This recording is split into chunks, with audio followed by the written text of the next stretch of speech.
Udhëzimi vjen nga Krijuesi. Andaj duhet ta lutim atë që të na i forcojë zemrat tona në besim. Ja muqallibul qulub, thabbit qulubana ala dinik. O të rrotulluesi zemrave, na i forco zemrat tona në besim ndaj Teje. Sepse kur ti e ke besimin e fuqishëm te Allah, te Zoti, mashallah, atëherë është mirësi shumë e madhe. Rezultati i suksesit është i pashmangshëm. Fuqia e lutjes është kjo. Ngrihu në namazin sabat dhe drejtoju Krijuesit tënd. O Zot, më udhëzo, më forco. Allahumma rabbi kfirli wa li walidayya wal mu'minina yawma yaqumul hisab. Lutu për prind, lutu për fëmijët, lutu për ditën e llogarisë. Fuqia e lutjes është shumë e madhe. Vëllezër,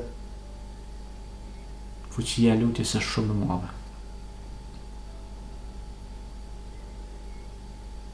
Lutja e ka bërë shkëmbin të lëviz dhe të hapet.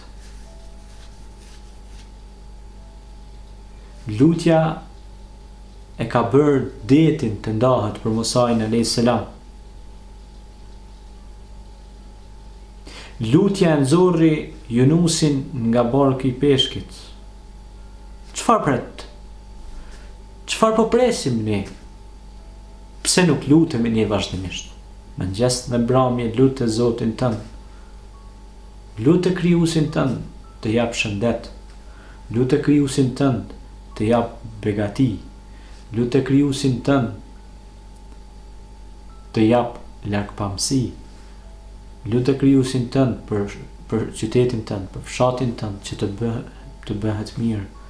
Sepse ti kur mendon mirë, e sjell të mirë dhe e praktikon të mirë. Prandaj atë çka e mendon, atë e synon dhe atë e praktikon dhe ai është qëllimi jot. Le të bëhet qëllimi jon në lutjet tona